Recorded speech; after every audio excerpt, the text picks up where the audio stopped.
საქართველოს ცენტრალურ არქივში პირველი დემოკრატიული რესპუბლიკის საგარეო საქმეთა სამინისტროს საარქივო მასალებზე მუშაობა დასრულდა. ლევილისა და ჰარვარდის საარქივო ფონდებიდან 10 წლის წინ გურამ შარაძის მიერ ჩამოტანილ მასალებს საქართველოს არქივში წლების განმავლობაში ამუშავებდნენ. მკვლევარებს საშუალება ეძლევათ თავად გაეცნონ მასალებს. კონკრეტულად რა მიმოწერა ჰქონდა საგარეო უწყებას რუსეთთან და ევროპასთან, ჩვენი რეპორტაჟიდან შეიტყობთ.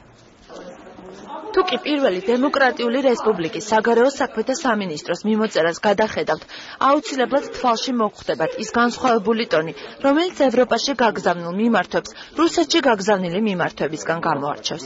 1918-1933 წლების საარქივო მასალები ცხადყოფს, რომ საქართველოს საგარეო უწყება განსაკუთრებულ სიმპათიებს გამოხატავდა ევროპის მიმართ, მაშინ როცა უკიდურესად მწვავე საპროტესტო ნოტებით მიმართავდა რუსეთის მთავრობას.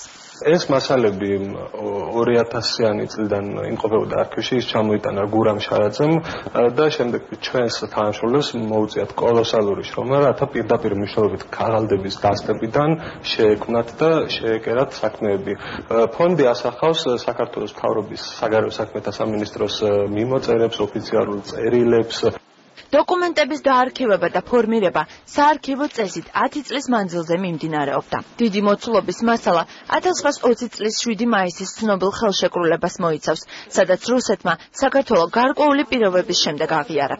მე ამ წუთას ხელს მიკვრია ძალიან მნიშვნელოვანი დოკუმენტი, რომელიც ასახავს საქართველოს დემოკრატიული რესპუბლიკის მთავრობასა და რუსეთის მთავრობას შორის იმ დროს მიმდინარე მოლაპარაკებების მიმოწერებს ურატაძეს, ჩიჩერინს შორის და ესეთი მასალები ამ ფონდში ძალიან ბევრი, არა მხოლოდ რუსეთთან, არამედ მსოფლიოს თითქმის ყველა ქვეყანასთან ურთიერთობის ამსახველი. ეროვნულ არქივში დაცული საარქივო მასალები ფოტოსურათების სახითაც გამოიფინა. სურათებად არქივში დაცული ყველაზე საგულისხმო და საინტერესო დეტალები აქციას. ეს გახლავთ გენერალ მაზნიაშვილის მიწერილობა გენერალურ შტაბთან, სადაც იგი წერს თბილისის დაცვასთან დაკავშირებულ საკითხზე. ესეთი წერილები იყო უამრავი. ამ სამხედრო შინაარსის დოკუმენტების გარდა არის უამრავი მმართველობითი ხასიათის დოკუმენტები. ანუ ემიგრაციის პერიოდშიც და აქ ყოფნის დროსაც ჩვენი იმდროინდელი ხელისუფლება საკმაოდ ხშირად გამოსცემდა სხვადასხვა დეკრეტებს, ბრძანებულებებს.